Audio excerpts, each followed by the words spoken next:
Hello everyone. In this video, I will continue our discussion of convolutional neural networks. Remember, this video is a video in the course ITS 530,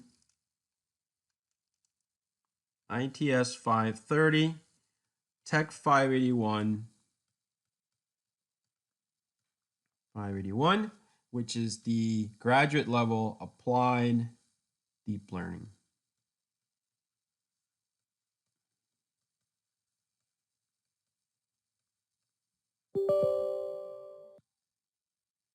Deep learning.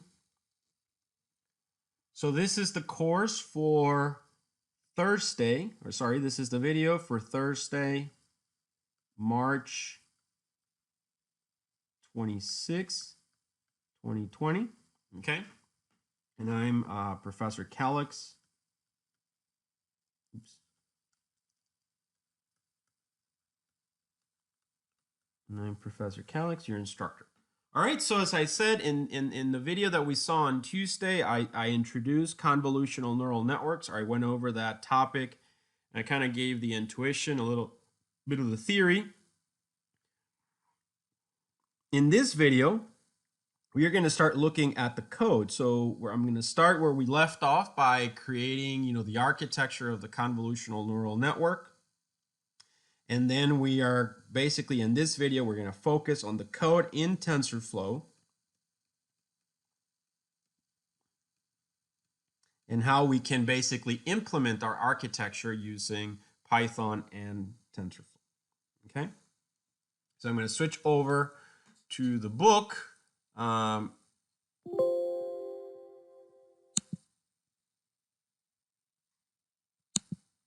So remember, if you're following along on the book, this is chapter 6 of the book.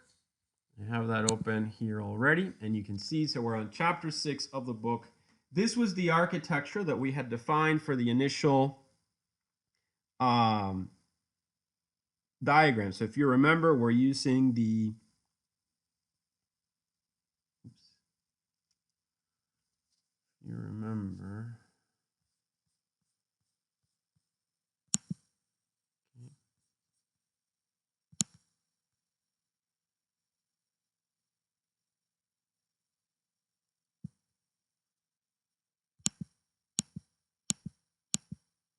sorry about that.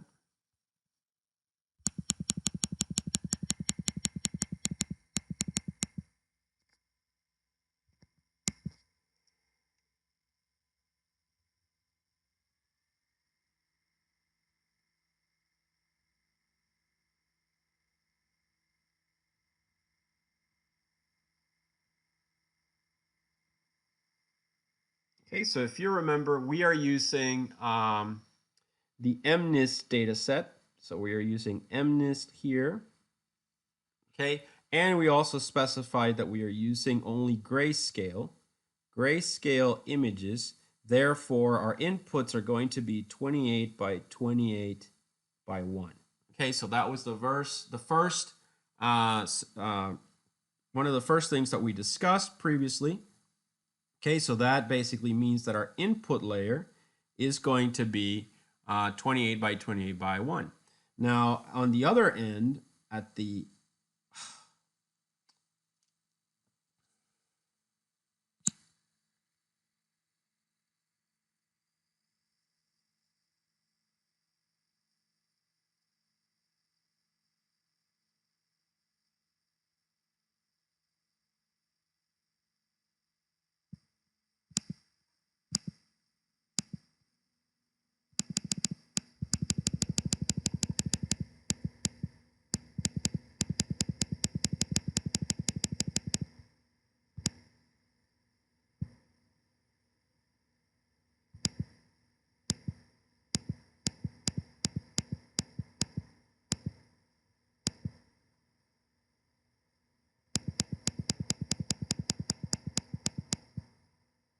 Okay, as I was saying, on one end of the network, we have the input. On the other end of the network, we have the output.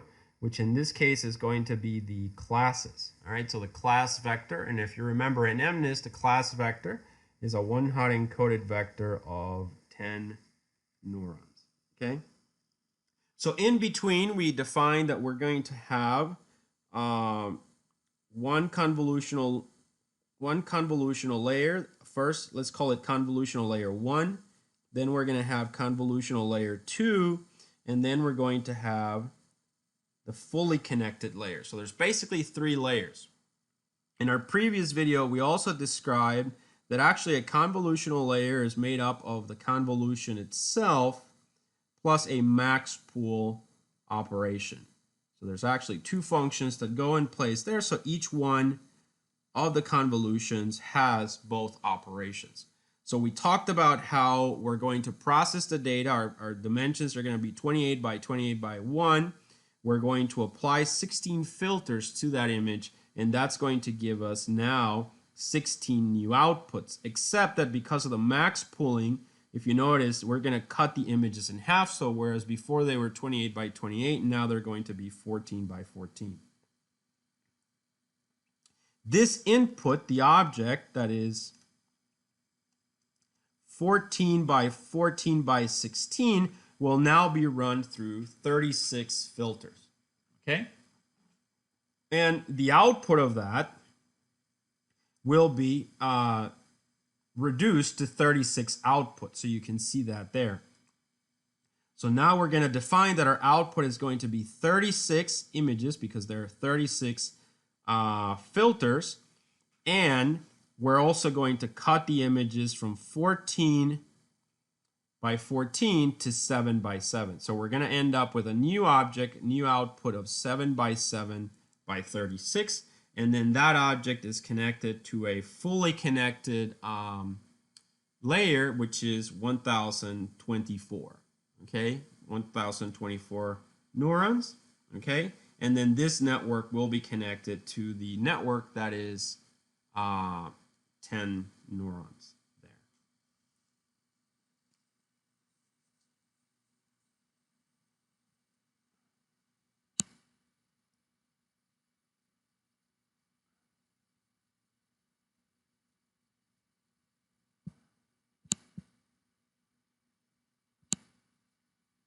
So now we're going to focus on the code for a convolutional network. Okay, so we're going to basically run over this part now. We're going to try to implement this in Tensorflow. So once we have defined the architecture, we are ready to start coding our CNN. The code in this chapter, that I'm describing here, is very similar to previous chapters. So that's why I've recommended that hopefully you've been following along with all the videos. About 60–70% of all the code will be very similar, and we really just have to change the inference function. So the inference function will now need to significantly change to adapt to the convolutional neural network. So the code is going to be very similar. So obviously the focus, assuming that you've gone over a lot of that code, the focus will just be on the inference function, and I will just briefly discuss the other parts of the code. Okay, so in the first part, as we start to develop our code, the first part is that we are going to set up the parameters. Right, so we're going to set up the parameters for everything. So you can see here, we still have a learning rate, and this is the value that you can change, you can play with. We have the number of epochs, which you can see is 200,000. We have a batch size.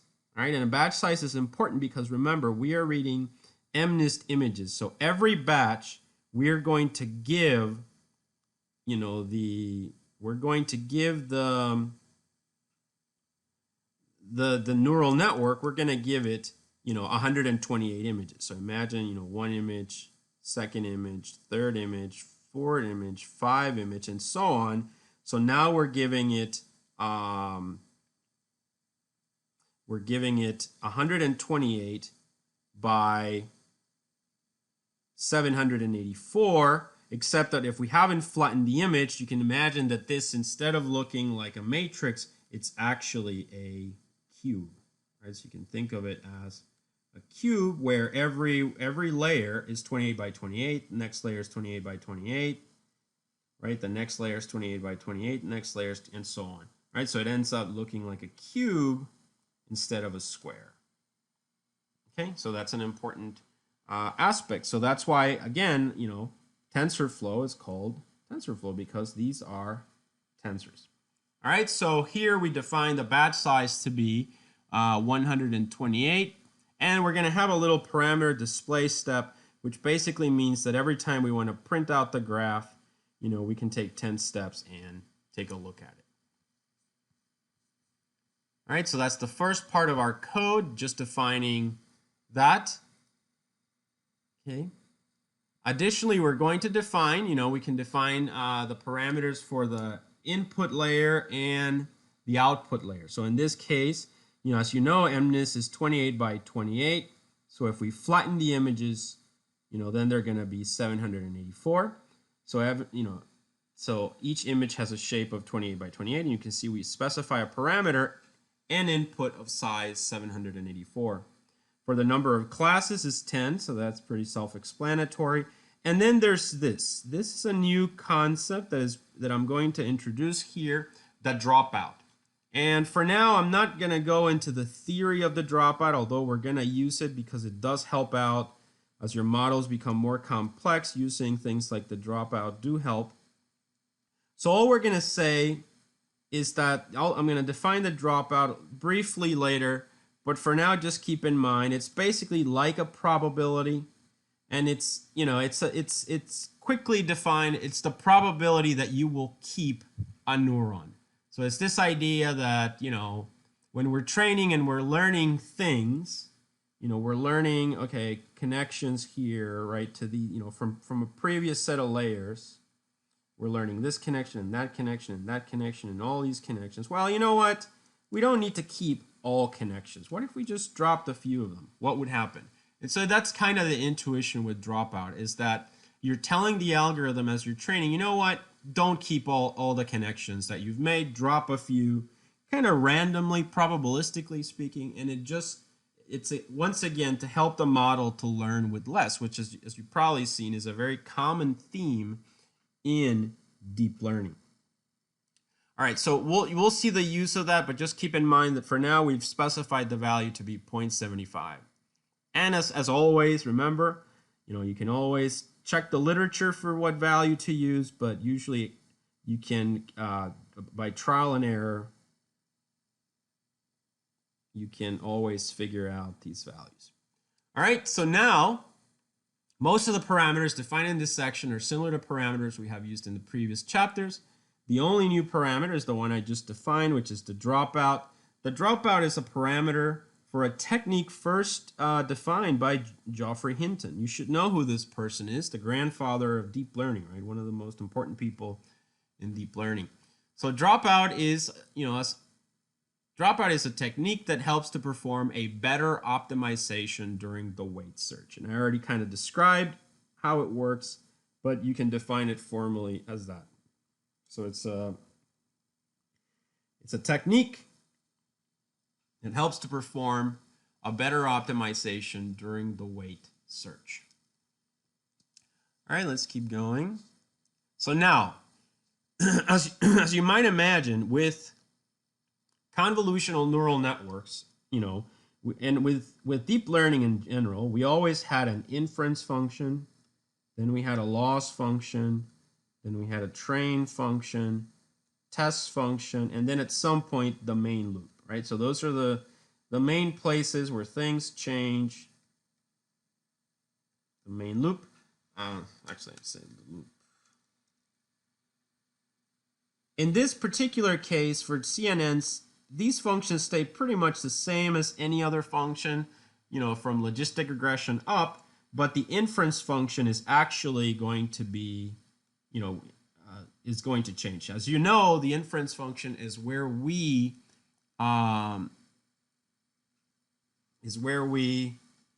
define the architecture of neural networks, and now we're going to have operations for both max pooling and convolution. Okay, So at the heart of a CNN, there are two main operations, which are the convolution and the max pool operation.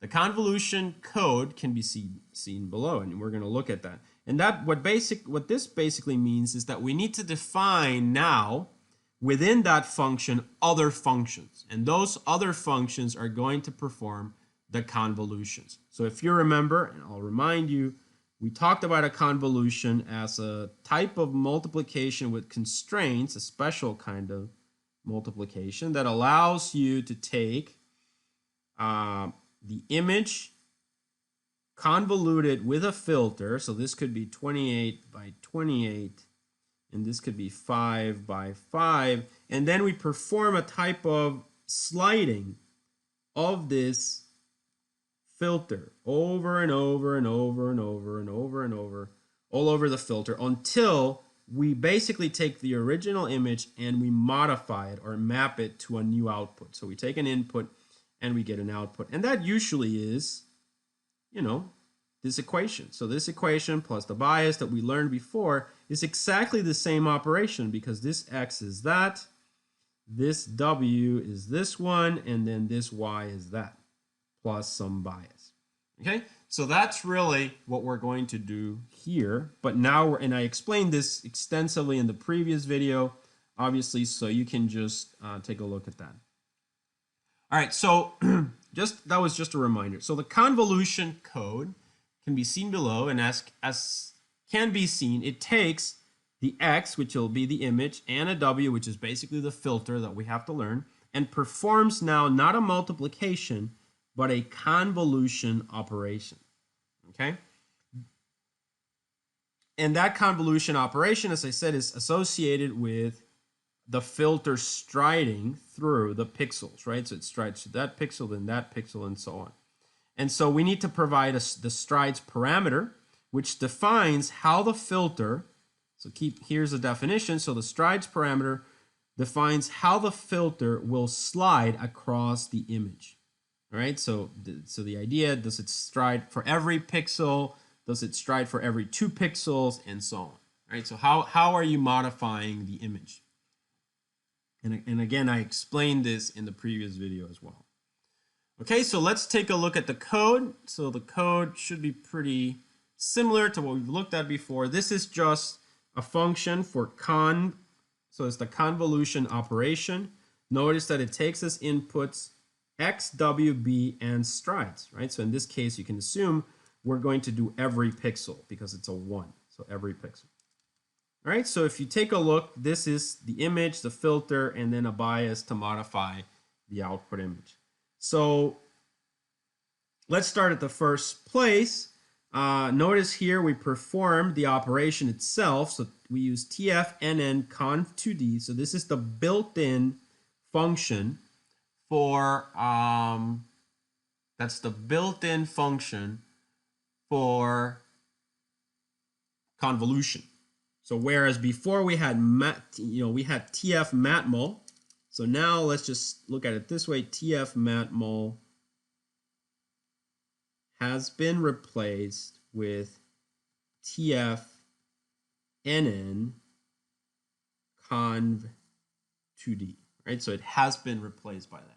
All right, so this operation takes the x and the w, the filter, so it's gonna perform x, w, okay? And we specify that in the operation of the convolution, we basically just need to change this. So we define that the filter should be 1 by 1, right? So it's going to stride by 1. Okay? The result of that is going to be that we basically modify the image. So it's going to be x convolution w, and it gives you this x over here. Okay, so it gives you that x. So that's equivalent to doing w xw, except here we just decided to call it x. And it's because the idea that we're not calling it y is really because it's an image. It's still that same image, but it's just being modified, mapped to another image. And so there is some advantage in thinking of the image that way. Right? Once we've done this operation, remember, just like when we did the initial wx plus b, you're creating that function still. You always still want to add that bias in there, and so that's basically this operation tf_nn bias add, where we take this x here, right, and we add to it a bias term, which is the one provided here. So that just means that we do plus b. And that's very consistent to everything that we've done in the past. And then that gives us an x, and then that x, we run it through the tf_nn relu function just as before. So as you can see, even though we're doing a convolution, it's still very similar to everything that we've done in the past. And really the only thing that has changed is that now we need to perform this convolution operation. Okay? All right, so once we've defined the con2d function, the next function we need to define is the max pool function.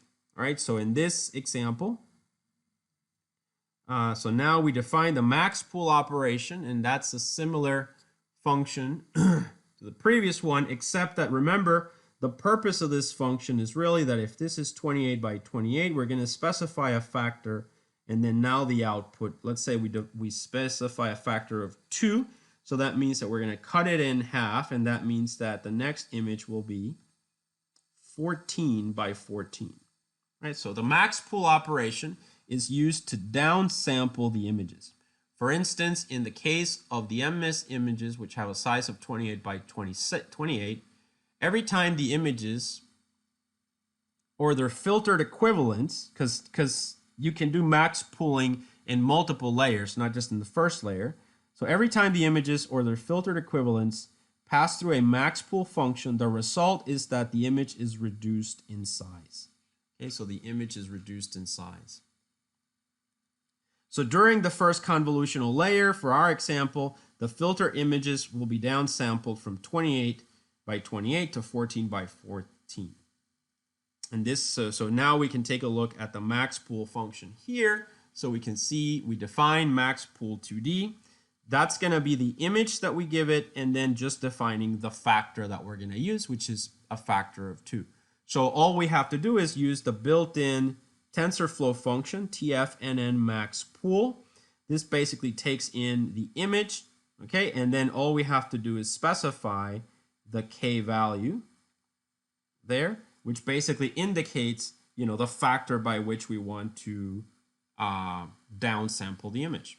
Okay, so we want to downsample it this time by a factor of 2, and so it basically, drops every other packet, or sorry, not packet, every other pixel is going to be dropped, if you want to think of it that way, and that way it'll cut it down in half, cut down the size in half.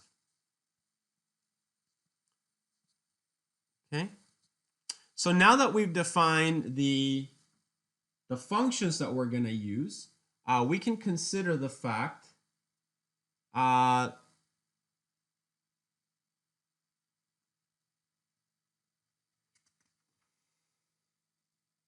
okay, so we're going to go back to thinking about the layers. So as previously described, there are 4 main types of layers that will be defined for the CNN. We have the input layer and the output layer. So input, output. And then we have convolutional layers, which we're going to have 2 of those, and we need to think of those as black boxes. And then we have a fully connected layer. Another way of thinking of this, I should say, is that you can think of it as an input layer, a convolution layer, a max pool layer, another convolution layer, a max pool layer, a fully connected layer, and an output layer. But the problem with that is, as you might see, it starts to get quite complex, right? And so that's why it's a good intuition to kind of think, okay, this is one, that doesn't look so good. That's one, and that's another, okay? But either one, this one is actually more accurate in a way, but this is a good way of simplifying the model as you look at it. All right, so we have our fully connected layer and our convolution layer here.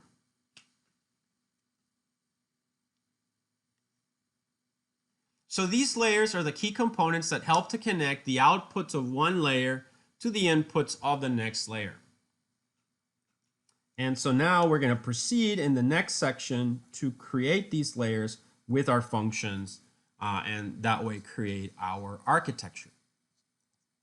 So let's move on to the next step. So we're going to be using a few functions. So the layer function, this is the one that we've used in all the previous neural network and deep neural network examples. So this function should be familiar to you. Okay. And now we're going to define these other two. This changed. All right, so we're going to define these two will be new. These two need to be defined.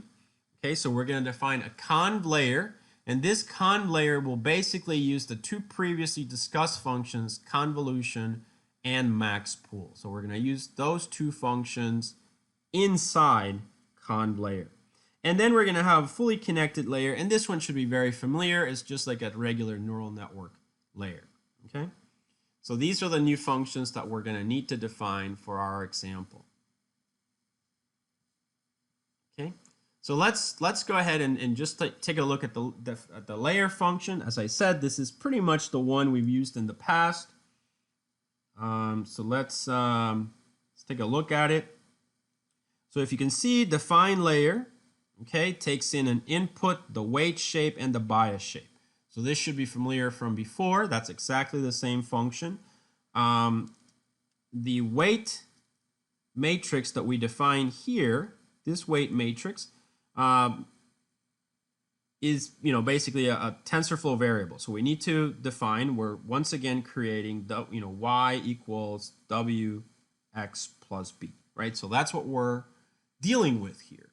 Okay, so this is the exact same function. So if you remember, we can use variable or get variable, and we're going to initialize it to a random normal with this specific size, weight shape. So it should be something, it depends. Remember that weight shape depends on one layer and the next layer, right? So it depends on that.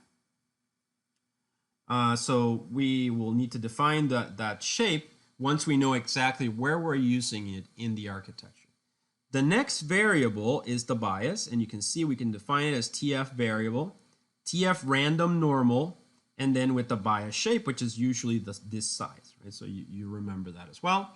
Finally, we perform the mapping. Notice here we use matmul because we're not going to use layer in the convolutional layers.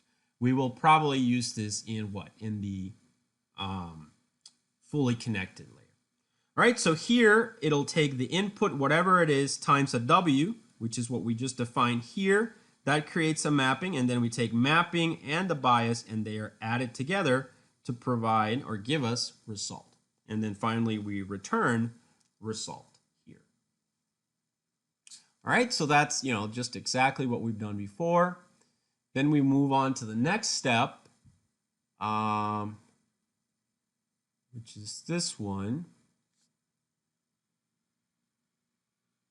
Okay, so as can be seen, the function layer is the same one that we have used in previous chapters. This is a standard layer that performs a matrix multiplication between weights and inputs and adds a bias. We'll use this function in the last part of the architecture to connect the fully connected layer to the output layer, which is, as you know, the one that has 10 classes.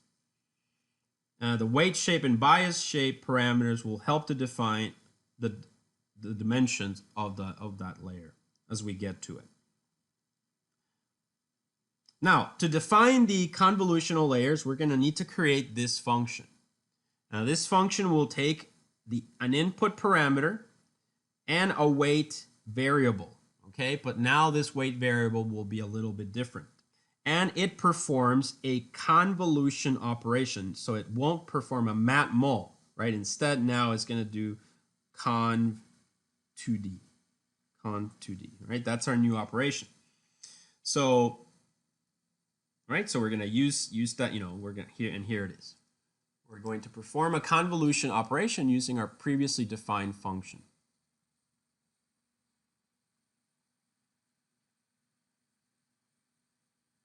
And we're also going to apply the max pool function that we previously defined. So here it is, without any further discussion. Here is the code for the conv layer. Okay, as you can see, notice we're going to use max pool and conv2d. All right, so we're going to use both of those functions. So let's think about the logic of this. So the idea is we have some kind of input.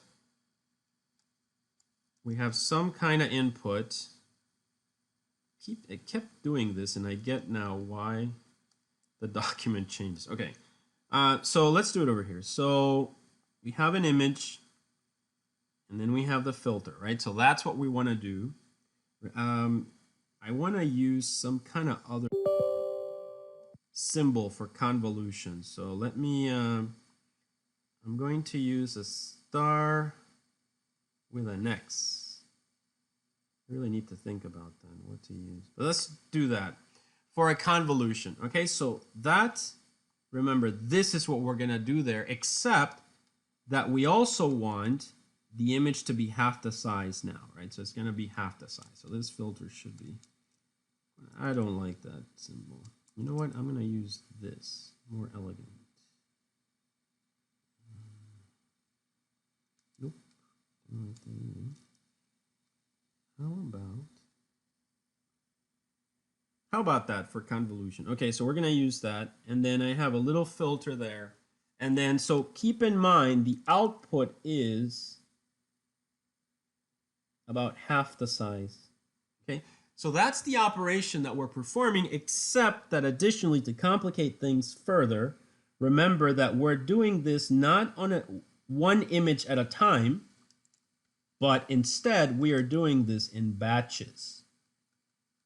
All right, so that's something else that's going to come up in a second. Every time we do MNIST, every time we do deep learning, remember it's big data. So it's designed entirely to build batches. So anything that you think, like if you have a grid and you're giving it batches, then you're giving it a cube. If you're giving it cubes, but you're giving those cubes, you know, and I'll draw a cube. So if you're giving it cubes, but you're giving cubes in batches, then you have that additional dimension in there, right? Because you're giving it, you know, 128, a batch of 128 means here in this context 128 images, in this context 128 cubes. So 128 cubes and 128 images. So this is why, you know, the name, this in CNNs is really where you start for the first time to see why TensorFlow is called tensors or TensorFlow, because it's all about tensors, right?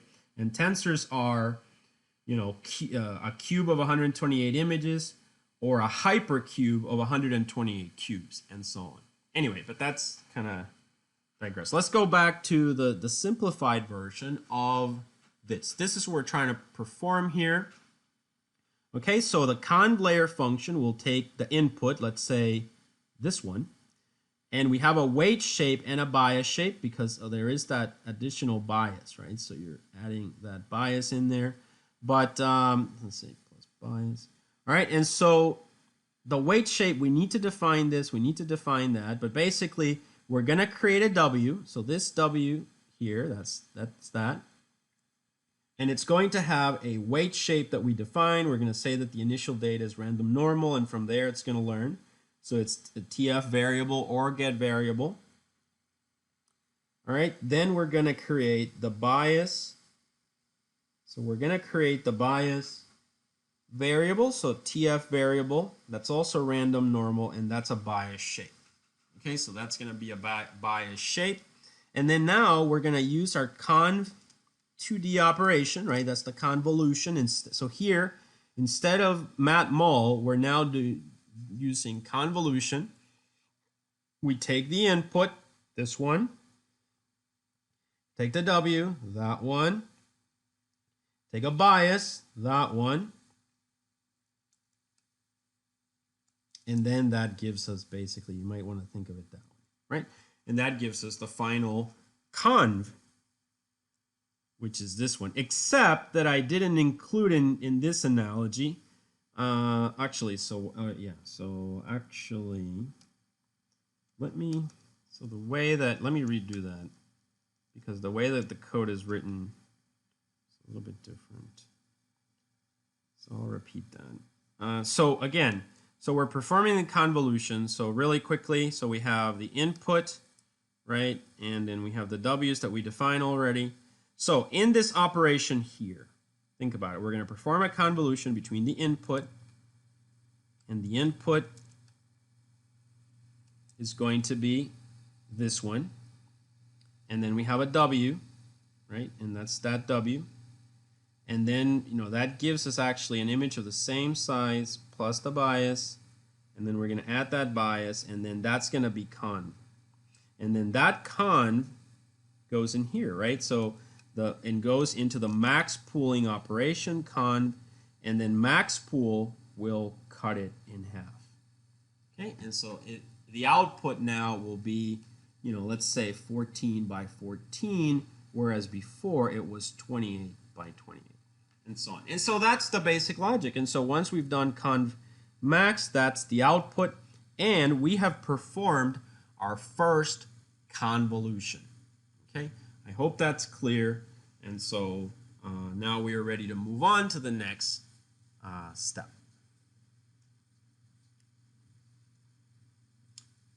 The next section of code describes what the fully connected layer is, or should be. Okay, so what the next fully connected layer should be.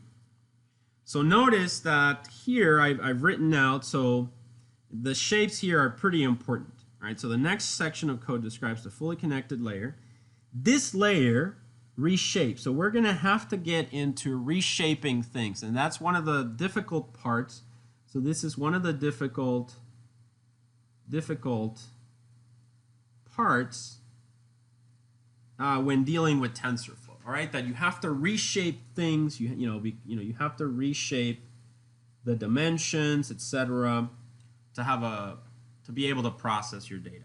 So this layer reshapes the convoluted images and maps them to a hidden layer. Right? So notice that we're going to have now a simple hidden layer in our model. All right? So in between the output and the convolutional operations, we just want to have a simple hidden layer. Okay? A simple hidden layer. So you can see that here we have the definition of the function fully connected layer. It'll take the conv input, so this basically is the output of the last convolution in your model, right? And then that will take weight shapes, bias shapes, and the dropout. So here the dropout is just think of it as what I described. The dropout was just part of the optimization process. Notice that the dropout is used here. In the very last step, after we have the final output, we're going to run it through the TFNN dropout with that dropout probability, and this will do a final optimization to kind of get, try to improve the results, okay, of the weights. Remember, it's going to drop kind of randomly some of the weights in the model. All right, so now that we've talked about that, let's get into the meat of the code. So in the code, there's really 3 reshaping operations, and then everything else is pretty standard. Everything else is pretty standard. So there's actually like 3 sections here. There's the dropout section, which I already discussed. There's the reshaping functions that are here in this section, and then there's the pretty standard operations that you would have in a fully connected layer. Okay. So let's take a look at the first step. So in the first step, we're going to take TF random normal of size, weight, shape. So basically we're defining, a variable. Okay, we're going to define a variable here, and we're going to call it temp, right? So we're going to have like a temp weight matrix. Okay, so we're going to have that.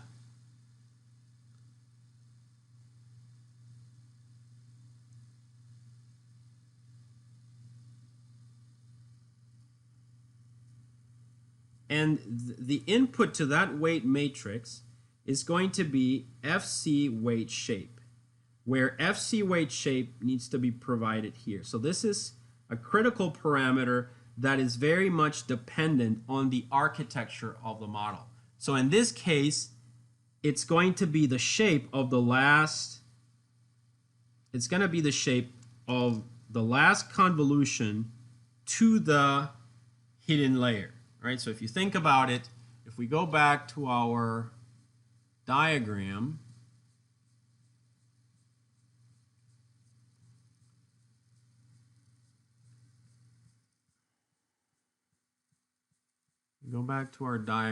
we can see that the last convolution here, has a shape of 7. You can see that here. The last convolution has a shape of 7 by 7 by 36. That is the shape. And then we're going to map it, or we're going to connect it rather, to this layer of 1024 neurons. You see that? So that's really what we're capturing here. In that function that I was describing just now, we're looking at this section, connecting that part of the network. So we have an input that is 7 by 7 by 36. That's the output of the convolution, and then of the last convolution, and then we're connecting it to just a straight hidden layer of 1024 neurons. Okay? So to do that, we're going to go back to our code.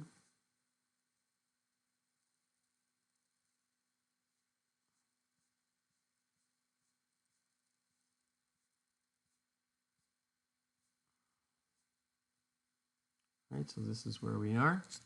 Okay, so we're going to go back to this code. Just clean it up. All right, so we're going to go back to this code. So now we know where this is coming from, right? So we know that 7 by 7, so this is 7 by 7 by 36, and it's 1024. Okay, so that value, that information that we have there is going to be used to define this weight. So we're going to declare a temp, which is a weight matrix of 7 by 7 by 36 to 1024.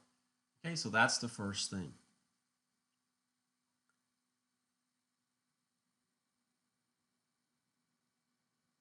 Since this shape is in this form, we now want to think about flattening it.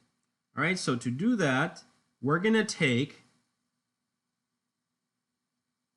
temp, okay, and so we're going to take temp, which is this one, and then from temp, we're going to get its shape, and we're going to take the first element of it, okay, the first element of it.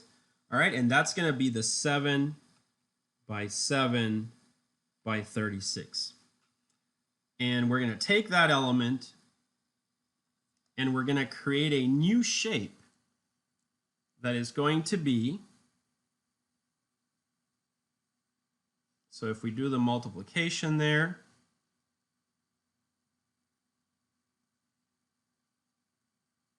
seven by 7 by 36, that is 1764. Okay, so we'll take that shape, 1764, and we're going to specify a new dimensions, a new set of dimensions in the variable new shape. So now we're going to take that dimension. So notice here that new dimension looks like -1, comma 1764. Okay, so this -1 is in TensorFlow and in Python, it indicates an auto expand. So in this case, what that means is whenever the code sees a -1, it means that the code should infer the dimension. All right, so for instance, we say, I'm going to give it some object, of some. So the idea with a -1 is I have some object like this, right? And then I give it that I want to reshape to, maybe the object has 3 dimensions or something, and I'm going to reshape to just -1 and 1764. So then what that means is that the object should, with the -1, it should infer what remains there. Okay, so let's think about it.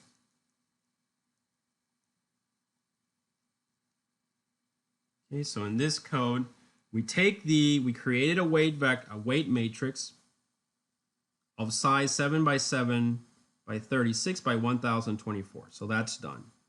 Then we create a new shape that we want to use, which is going to be -1 and 1764. We indicated that the -1 means auto expand, and also it means that the code should infer the dimension. Okay, it should infer the dimension. So once we have that, notice we needed that new shape so that we can, in this step, reshape conv input. So whatever conv input is, which is the output from the convolutional layers, which will look like 7 by 7 by 36, should now be flattened out to this new shape, which is 1764. So that's really what we're doing, is we're flattening that 7 by 7 by 36 into a 1024.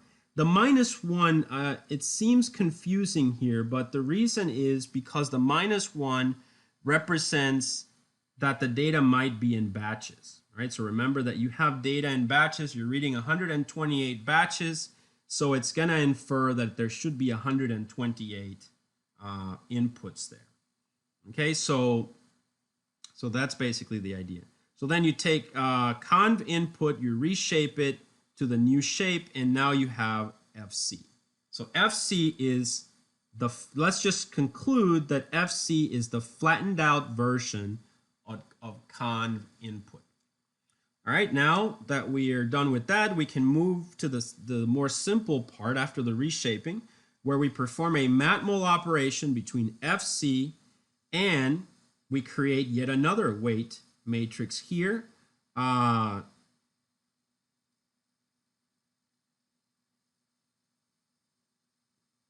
actually, what I just noticed about my code is that this could be temp.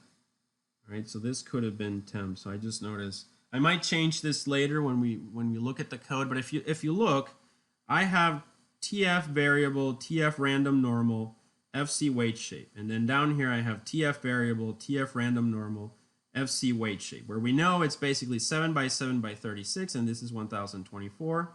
So I never use temp anywhere else, if you notice in these two lines. So really, I could have written here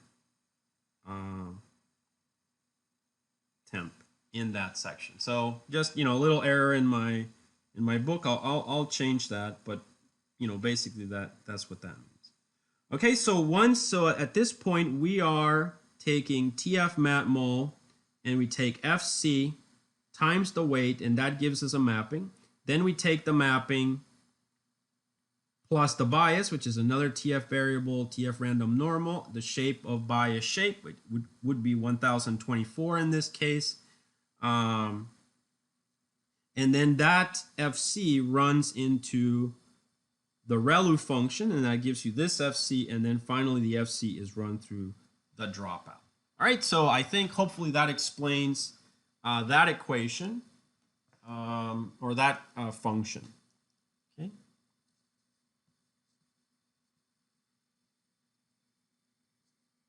All right, so let's just say for this function, in summary, actually, let's summarize it. Maybe I can, I know it's a little bit more complex than everything else we've done, but let me summarize it. Okay. So I want to show you that for what few notes about this function. First of all, TF variable, TF random normal, FC bias shape. No, sorry, the top one. TF variable, TF random normal, FC weight shape is the same thing as TF variable, TF random normal, FC weight shape. So really, you know what? To simplify this, just get rid of this. All right, that'll simplify it quite a bit. All right, so now we take the fully connected. This is 1,000. We said it's 1,000. 1,764 by 1,024. So this is 1764, 1,024. This one is 1,024. This is the 0.75 that we had defined before, and this is the output of the convolutional layer. Okay, so we have the last conv layer here creates an object that is 7 by 7 by 36. Okay, great. Now we want to connect that object to a fully connected layer. So we're going to take the first thing that we're going to do is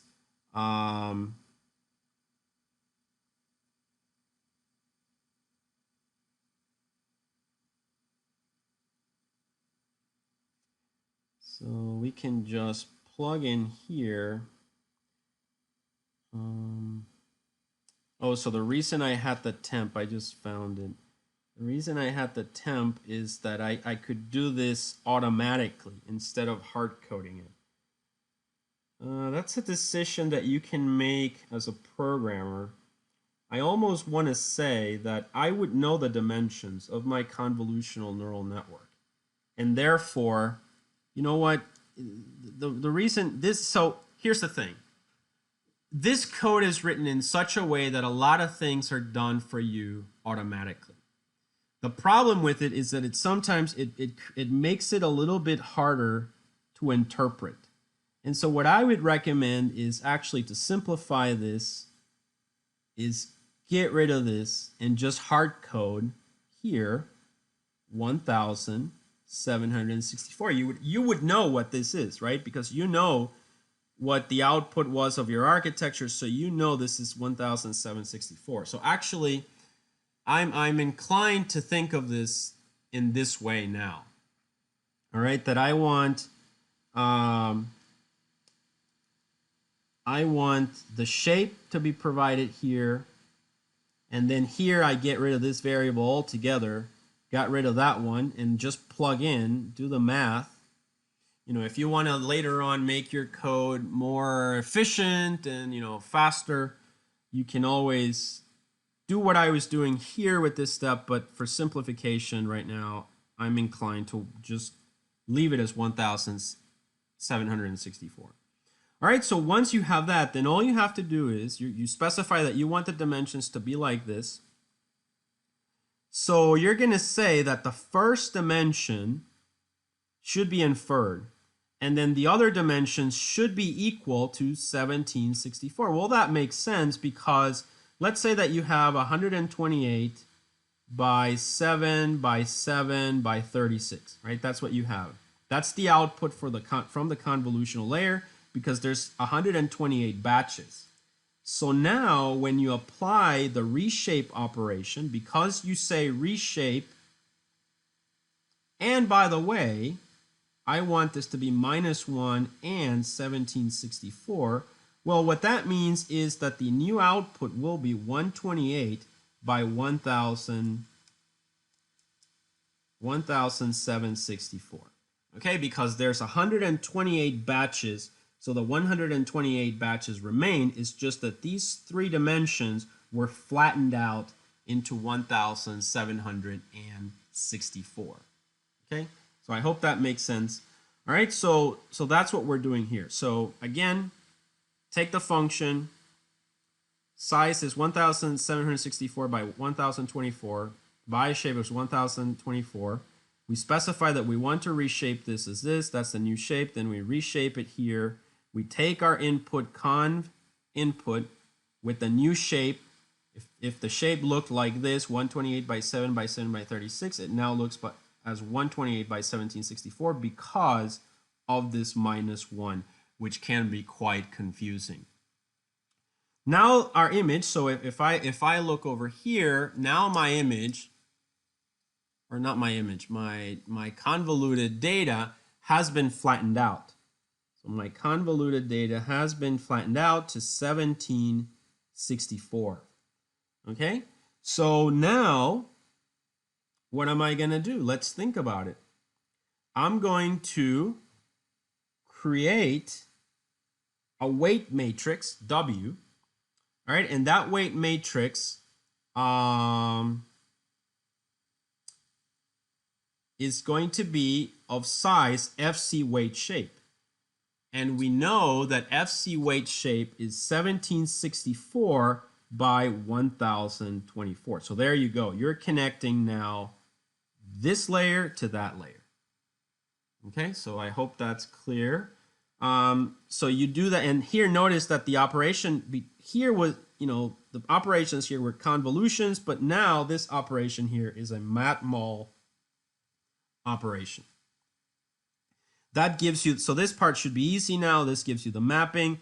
Then we take the mapping plus a TF variable of bias shape, which is going to be 1024. And that gives us finally our FC. We run our FC through our normal activation functions, such as TF and NRELU. That gives us FC over here, and that finally runs through the dropout. And that should be it. So I know a little bit of work on this one, but hopefully that's clear enough. I will also do another video where I type up the code in GitHub. Sorry, not in GitHub, on the virtual machine, and hopefully that will give us a little bit more. We'll be able to print out things more, and that might be more helpful as we start to look at shapes and things like that. All right, so I think we can move on from that section. Let's see what this says. So notice that this layer uses standard functions we have seen before, such as matmul and ReLU, and the dropout is also used here to improve optimization. All right, so finally, we've defined all the functions, and now the next step is simply to build everything. So now we're going to build everything together. Okay, so this section is defining the CNN architecture. So defining the CNN architecture. So this is the part of the code where the dimensions of the CNN must be defined. These include the input and output sizes per layer, as well as the size of the convolution filters to be used in the convolutional layers. For this example, all filters in all conv layers will be of size 5 by 5. All right, so we're just going to build filters that are 5 by 5 to process each individual image. In the code segments below, I have provided 2 examples with somewhat different architectures to show how the architectures and dimensions of the CNN can be defined. So as you can see, first I'm going to go over this one, and then directly below this one, there is another, there will be another code segment below this one, which is this one, right? And I'll go over that as well. Okay. So let's work on it. So I can probably move this. So let me try and move.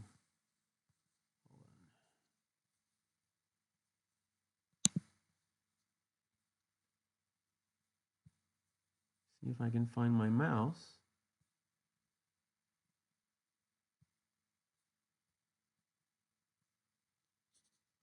I don't know why.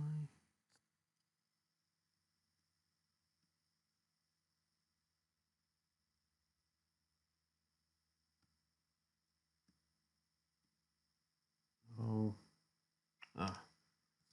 okay. Sorry. So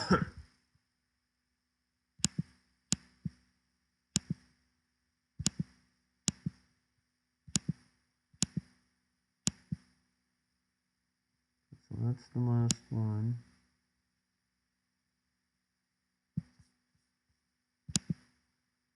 Okay, so it's not letting me. Let's just keep going like this.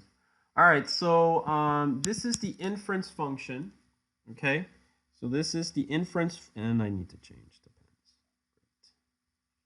All right, so this is the inference function. We can call it whatever we want. In this case, this is inference conv net 2. I think the next one is inference conv net 1. Okay. So all that happens here in this function is that it takes the original input, right? Let's say a batch of 128, images, right? So this would be 28 by 28 and so on, right? So, or flattened out to, you can simplify it even further, 784 or something like that, right? So it takes that. That's your input X, your images. We provide the dropout because it has to be passed. You already know that we're using that. So here we're just passing it through. All right, so the first step is that we're going to, once again, we're going to use that reshape function. All right, so we're going to reshape things. So reshape input picture. The shape is -1, size image X, size image Y, and 1 channel. Notice that there's only, because it's grayscale.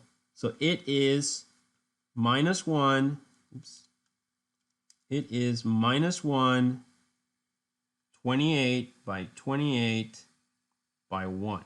Right? So that's the shape that we have here. And so whatever X is, so we're just going to use a Tensorflow Reshape function, and we're going to say whatever X is, please reshape it to this. Okay? Again, the -1 is because the first dimension is the number of batches. Right? So in this case, we might have 128 batches. Okay? And then we want everything else to be resized to 28 by 28 by 1. Okay? And so that's what we end up with. Right? So now we know for sure, even if it was that shape before, now we know for sure that X is 128 by 28 by 28 by 1, for instance. All right? Then the next step, let me just write here, maybe batches there. Leave that there. Okay? So the next step is, remember that in our architecture, we take the images, and then we take the first convolutional layer, and then the second convolutional layer, then the fully connected layer, and then finally the outputs, right? And this is the input. All right, so we have the input here. That's already done. Now we're going to move on to this one, right? So this is the next one. So we do that with this convolutional function. So convolutional layer 1. Okay, we're going to specify that we want a filter that is 5 by 5.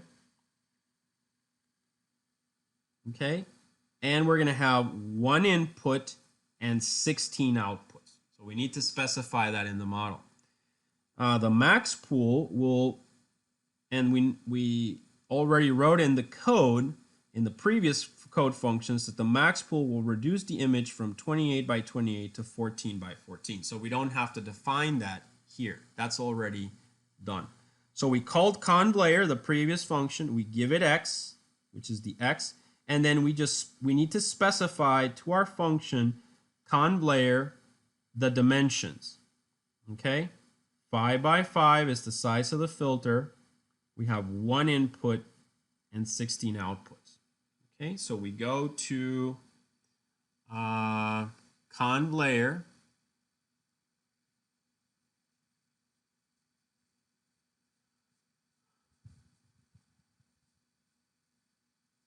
Here it is, conv layer.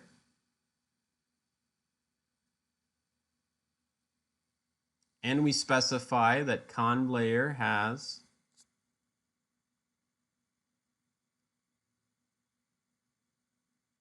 okay, so we go over here. So conv layer takes the weight shape and the bias shape we create for W and B, okay, and that is going to be passed to the con2D function. All right, so that's really what we need there, okay? We create that, so this shape now is the shape that's going to be passed here to create W, and then this W is passed here, and the same applies for the bias. So we can notice that the max pool does not need to be defined here. So really, conv layer here is basically this, right? So we need to specify those two parameters. So if you look, the weight matrix or the tensor here is a tensor unlike tensors that we have looked at before, but it's a tensor of the dimensions of the filter now. Okay, so it's a tensor of the dimensions of the filter. So if we scroll all the way down to where we were, notice that's what the tensor looks like now. It is we basically provide, it's like, you can think of it, the way that we define this is that you can think of it as we were defining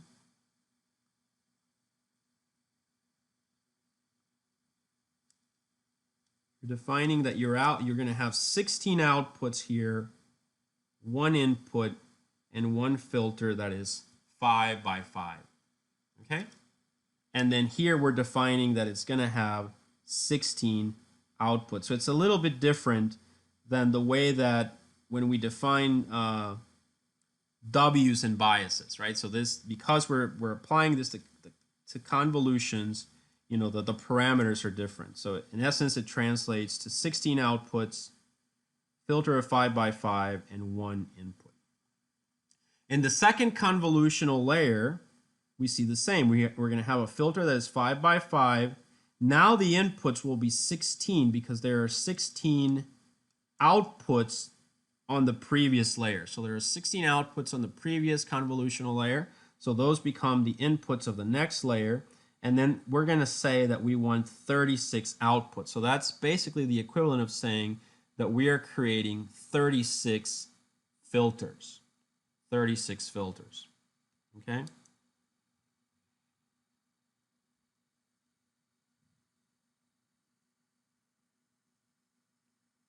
Okay, so now we have, and then we already implied that the max pool will reduce the image from 14 by 14 to 7 by 7. So here we have the convolution. So we have the convolution, which is this convolution now becomes the input to this one. We specify that we want 36 outputs, and we specify again filters that are 5 by 5.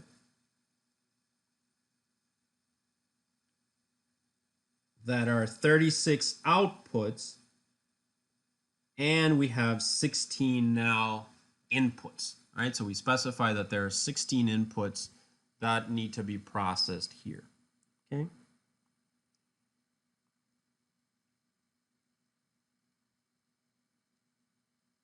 All right, so that defines the second convolutional layer.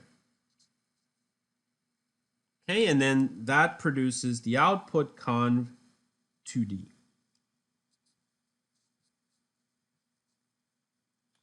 All right, the next layer is the fully connected layer. So now we're going to look at the fully connected layer, and that takes inputs that are 7 by 7 by 36. We already discussed that, and it maps it to outputs of 1024.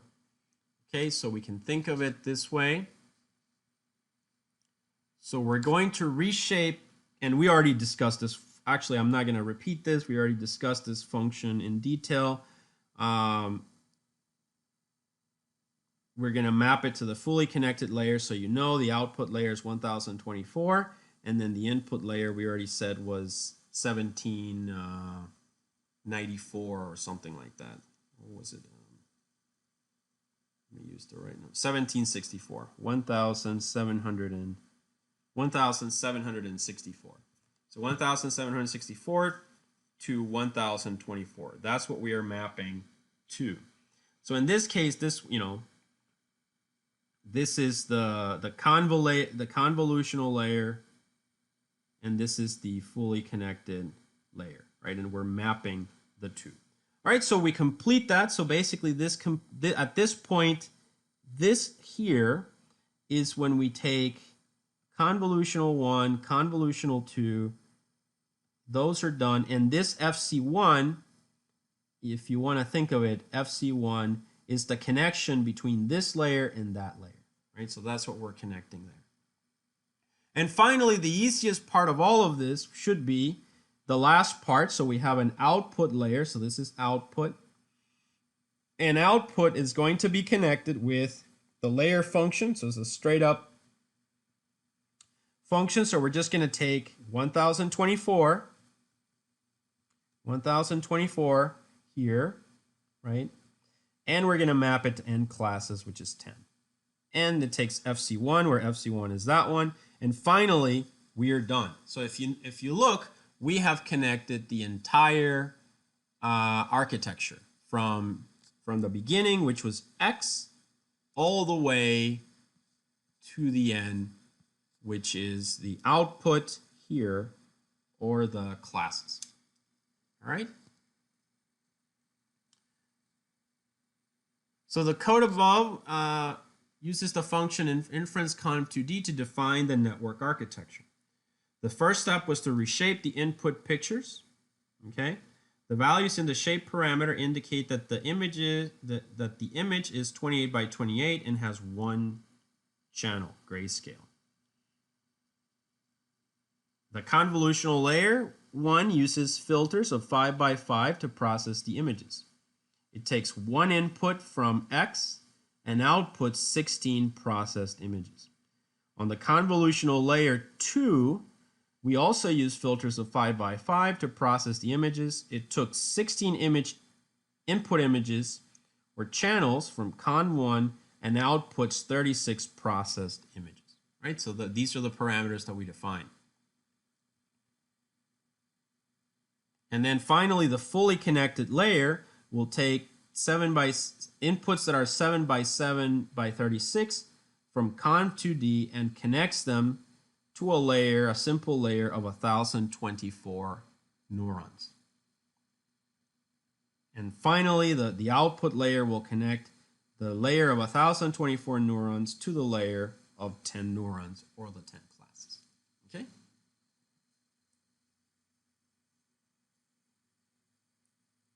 So again, we can take a look at another example of this. In this case, we're just going to try a slightly different architecture.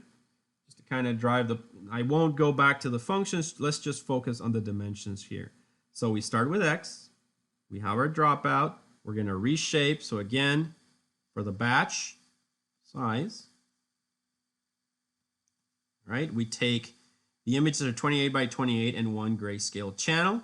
So we're going to just reshape it to make sure that our X is now, let's say 128 for the number of batches by 28 by 28 by 1. All right, so we take that tensor, and that tensor is going to be fed into the first convolutional layer.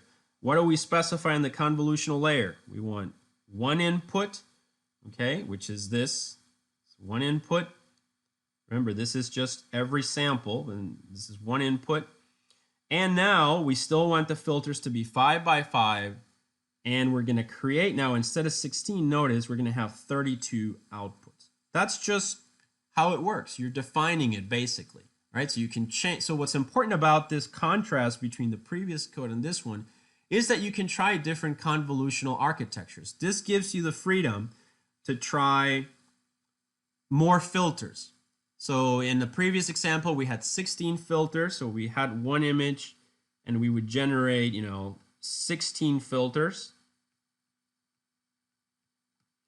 And then in this example, we have, this should be an image. We have the same image, but now we're going to run 32 filters. So why is that significant? This is significant because it means that whereas before we looked at the image in 16 ways, now we're looking at the image in 32 different ways. And it's possible that by having more filters, we have more output versions of the image, and that could translate into more discovery, more ability of the deep neural network to figure out patterns. Okay, so in this case, we have 1 input and 32 outputs. Filters are 5 by 5. So that processes the original image into the tensor conv1. Then the tensor conv1 is the input to the next layer. Notice here, 5 by 5. We know that there are 32 outputs, so we specify 32 outputs. And we specify that now we're going to apply 64 filters, and we're going to get 64 outputs again. All right, so that's layer 2, convolutional layer 2, 5 by 5 convolution, 32 inputs, 64 outputs. All right, so that's a really large tensor, and that's conv2. Then conv2 is going to be fed to the fully connected layer. So the fully connected layer, you can see that here. All right, inputs are 7 by 7 by 64. The outputs are 1024. So we're, conv2, right? That's that layer. And now the output of it is 7 by 7, 64, a tensor of those dimensions. And this is going to be a layer of 1024 again. Right, so you can see that there. We take conv2, we specify the dimensions, right? And then we specify, here we're still providing the dropout. That produces FC1, so this is FC1 really. And then we have the output layer over here. And then the output layer is it's a simple one. It takes FC1. It's going to say this is 1024, so 1024 and the number of classes, which is 10, because this one is 10, and so on. And so that way we're done with output, and now we are finished. We have built our architecture, and we've survived CNNs. So CNNs, they are one of the more complex techniques, and so in this because of this. But hopefully, once we do the example with the VM, and once you start working on your homework, it'll become clearer as you start playing around with the architectures. In fact, if you just use the code and change the dimensions, it should work without you understanding how TensorFlow actually takes a filter that is 5 by 5 and applies it to an object that is 7 by 7 by 64 or something, right? So you don't really have to understand the intricate, that's the beauty of TensorFlow, that you don't have to understand the intricate operations between tensors under the hood. You can really just specify the architecture of it, above. All right, so kind of to summarize this code, so the code above this function, the first step was again to reshape the input picture. The values in the shape parameter indicate that the images were 28 by 28 in one channel, grayscale. The convolution layer 1 used filters that were 5 by 5. It takes one input from X and outputs 32 processed images. Then the convolutional layer 2 uses, again, filters 5 by 5 to process the images. It knows that the output from the previous layer was 32, so it takes 32 inputs, all right, or channels from conv1, and it outputs now 64. So notice this is as far as training, this convolutional neural network will take longer to train. And then finally, this shape will be passed to the fully connected layer. So it'll take tensors of 7 by 7 by 64 from conv2D and connect them to a layer that is 1024. And finally, the 124 is connected to the final output layer that is 10. All right, and that's pretty much it as far as the architecture. So that's really the hard part. Everything else from this point on should be pretty straightforward. So I'm just gonna somewhat quickly go over it since you already know it. All right, so definition of the loss, the optimization, and the evaluation functions. So in this section, we'll define the loss function basically. This is very similar to everything we've done before. You can see it's actually the predicted versus the real. So YTF is the placeholder that holds the labels basically, right? You know that. and this is the predicted. So if you notice here, all we're doing is we're using TF&N softmax cross entropy with logits. We'd spend a lot of time defining this function in previous videos and slides. So we just use it. We plug in output and YTF there. And you can see then we do reduce mean of centropy. So centropy goes in there, and then we return the loss. Okay. So that's pretty straightforward. The training function uses, we're going to here notice that instead of using the gradient descent optimizer, I've also introduced the atom optimizer. So that's really the only difference. Everything else is pretty much the same. We use the atom optimizer because this optimizer is considered to be better than the regular gradient descent optimizer. But you can see here this code is exactly like the other code that we've used as well. Okay, the evaluate function has not changed from previous implementations. So as you can see, what I said is true. A lot of the code that we learned in chapter 4 is still being reused here. And you can see we're using the utility functions TF argmax that I've described, TF equal, reduce mean. So all of this we've discussed extensively in other videos, in previous videos, I should say. All right, so we are done with the definition of the functions. Now we will proceed to the placeholders, calling the functions, and then finally the main loop. Okay, so now all of this should be familiar to you as well. So here we have, in this section, we define the placeholders for XTF, which is the real data, and YTF, which is the labels. We will also define keep probability, which is going to be a placeholder, which will be used for that dropout technique. So if you notice here, we have TF placeholder float 32, and that's that dropout. So we have basically like a scalar, of that little value for the dropout. The placeholders, that's pretty standard. TF placeholder for XTF, and the standard none, and then the number of inputs, right, that we have, and input, 784 or something, depending on how we're defining this. But just think of it, since it's MNIST, think of it in terms of that. The classes, that's going to be 10, right? So that's the number of outputs, so that's 10. Okay, and then we have, this is the core functions. So these are the call to the core functions. Call to the core functions.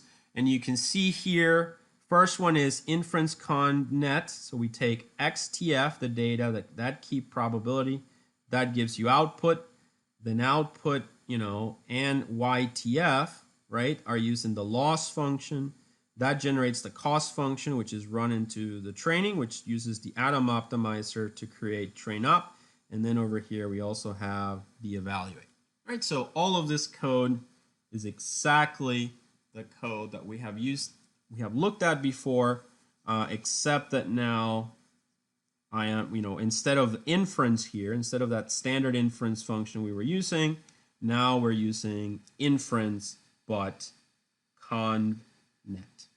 Okay, the new function that I spent a lot of time on this video describing. All right.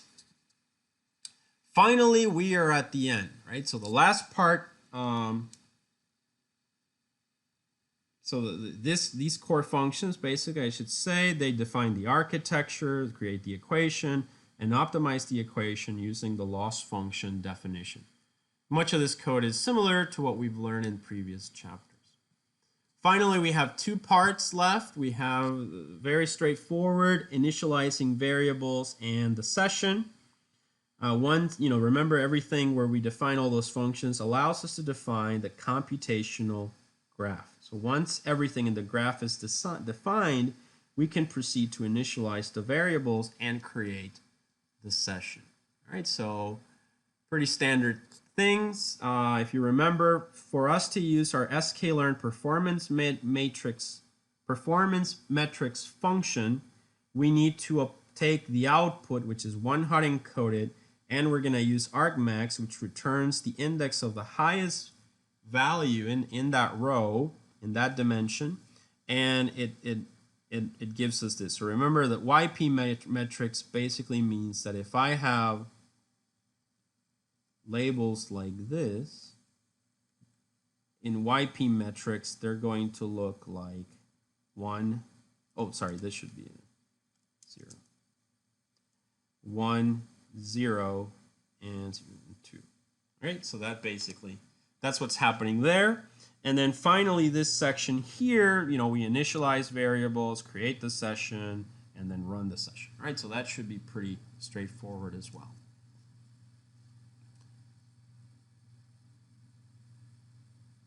All right, so once we're done with everything else, we are ready for the main loop. So if you remember, the main loop is the heart of our, it's the heart, where we do all the training. All right, so let's start looking at it. All right, so the main loop hasn't changed at all, right? The main loop hasn't changed at all. The only thing that's going to be a little bit different in this one is that instead of if you notice in this example, we did not read mnist from CSV, right? So mnist, we did not read it from .csv file, so we did not do that. Instead, we are reading it, if you remember, from the TensorFlow dataset module. And so the advantage of that is that the dataset module allows us to, it will allow us to more efficiently read the data, right? So we will more efficiently read the data, from an object, right? So if you remember at the very beginning, we created this object, the mnist object, and the mnist object contains both the train and the test data. So we can just call it whenever we need it. All right, so let's get started then. So here there's another dropout. You can ignore that for now. We do have that. We have in the parameters section, we have just a dropout. This is dropout 2. That's just for you to play around with the different dropouts. I encourage you as you start writing this code and practicing with it that you try different dropouts and see what happens. All right, we initialize a variable called step, and then now notice here we're going to run the loop this time. Instead of just giving it from 1 to number of epochs, we're gonna just, it's pretty much the same thing, but we just take into consideration that we're reading data in batches and we multiply it. So we're step 1, 128, step 2, or iteration 2 is going to be 2 times 128. Iteration 3 is going to be 3 times, and so on. So we keep training until we reach the maximum number of iterations that we define, which I think n epochs was 200,000. All right, so we're going to repeat this while the value here is less than 200,000. Okay, so that's just the loop. You could easily just say for 1 to 200,000. It doesn't really matter. All right, so here now, if you notice, this part is very easy because we're just using the mnist object. So basically, every iteration, we're going to call mnist.train.next batch, and specify the batch size, which is 128, and we read that data into batch X and batch Y. So that's all that we're doing. We're reading the images into batch X, and we're reading the label associated with those into batch Y. Batch Y is already one-hot encoded, and batch X, is reading the images from there. I would recommend when you do this example in the code, and I'll probably do it in another video, that we start to try to look at the dimensions of this. So look for the dimensions of this object. Get a better feel for it. All right, anyway, I think this should be clear. We read every iteration. We read the batch X mnist and the batch Y mnist from the train set. Okay, once that's done, we call session run. We call train up, right, which you should know what that is already. And then we provide in the feed dictionary the data for XTF, YTF, and keep probability. So keep probability, I think it's just 0.75. So that's basically all that's happening. You're providing that value there. And then notice so batch X, that number of images is assigned to the placeholder XTF. Batch Y, the labels are assigned into the placeholder YTF. Right? So hopefully that should be clear. And so all we're doing is we're training the model with the training data. We also can run, if you want to look at the actual loss and accuracies while we're training, you could run session run. Notice that instead of calling train op here, we called cost, and we also called eval op. So these are just, I'll point out, these are the variables when we call the core functions, right? So, we're calling cost, train op, and eval op, right? So those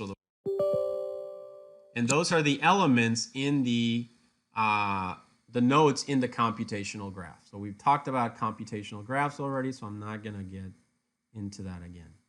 All right, so we do that. If you notice, session run, feed dictionary. So again, same data, batch X to XTF, batch Y to YTF, and the keep probability of the dropout. Notice here that in this example, you're trying different dropouts. One dropout here, one dropout there. You can play around with those parameters. It really doesn't matter. But, as with anything in deep learning, try it for yourself, right? So try the same dropout on both, different dropouts, see what happens.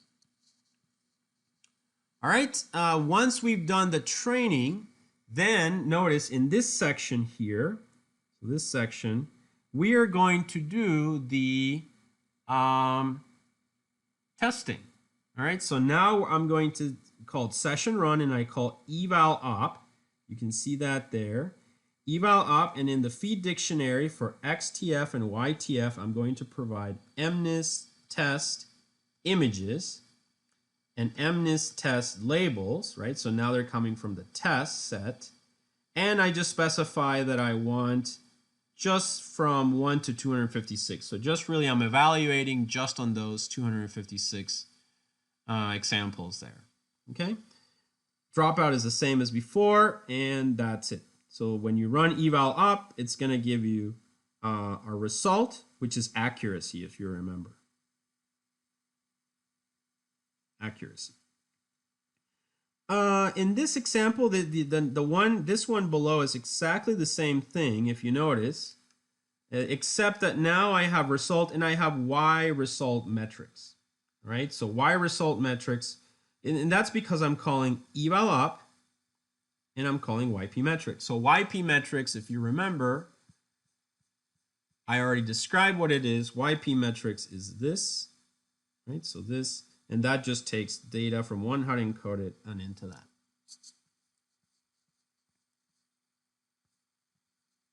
All right, so in this example then, I'm running session run, calling eval op. So I'm calling eval op and YP metrics. Again, I'm assigning from test, mnis test to XTF some data, and then from labels to YTF, like that. All right, so I'm providing that data there. And then I'm calling eval op again, which is pretty much this thing here. So really, you didn't even have to do, you could technically just, there's literally no difference. Okay? It's just there to show you can do it this way or you could do it this way. All right, and so once that's done, so basically we call it session run, we call eval op and YP metrics, those two nodes. Eval op gets assigned to result 2 and YP metrics gets assigned to Y result metric. Okay, and then the test data and test labels are assigned to XTF and YTF, and that is it. So now you have your results in Y results metrics and result 2. And so we're done. That's pretty much it. If you notice, this last part here is what we've done. All of this code we've covered before in previous videos.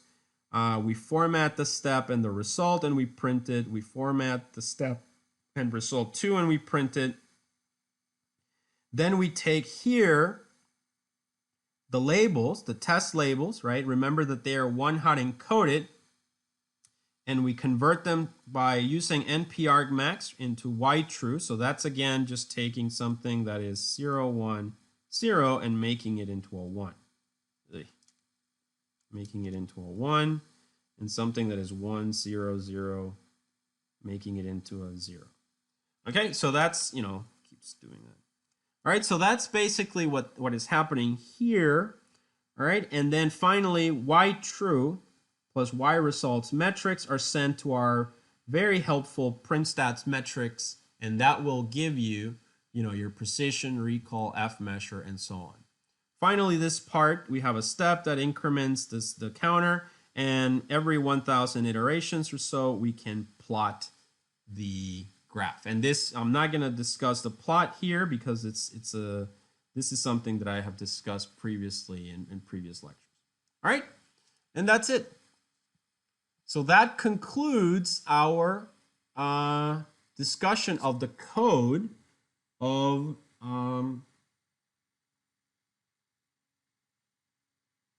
convolutional neural networks with MNIST, right, in grayscale. So the last part here is the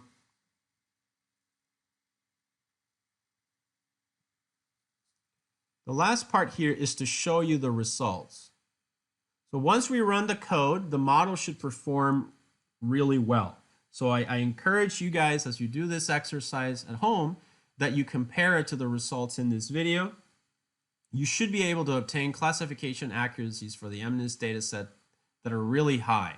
Okay, so you can see that in the next section. Your graph will look like this, all right, and you're going to achieve at some point accuracies as high as 99%. So you can see here the graph after about, really quickly actually, after, if I would say it stabilizes around here. So really after 200 iterations, the model starts to do really well, stabilizes. Notice at this point, the threshold is like, this is 90% or so. All right, so it's doing really well. This should say, by the way, I noticed there was an error there. It should say 6. So after about 1,562 iterations, you'll see that your accuracy, your precision, your recall, and your F1 measure are all above 98%. So that's really good. And finally, here I have a screenshot of the Confucian Matrix. And that Confucian Matrix there,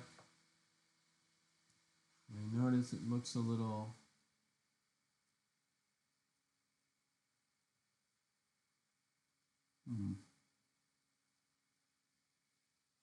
okay, so I'm gonna have in my book, this looks a little, also doesn't look that nice. I'm gonna have to fix it to look a little bit clearer, but basically you can see that it's a diagonal, right? And that's what you want, and there's a few errors here and there, but overall it does pretty well. Okay. All right, so that is this. It's not a graph, I think. All right, so anyway, so that's the Confucian Matrix, and that's it. All right, so in this video, we talked about convolutional neural networks. We talked about CNNs, and we talked about how they could be applied to the MNIST data set for images that are 28 by 28 by 1. We explored several architectures, and this was a supervised learning example. All right, so this concludes this video. The next video I will work on, we're going to be on the virtual machine, so be ready for the next one to have your virtual machine, and we're going to try to type up this code and go over it again and just make sure everything runs. We can see actually the results of all the of the code as we're running it one statement at a time. All right, so this concludes the video, the discussion on convolutional neural networks from chapter 6 of the book. Thank you.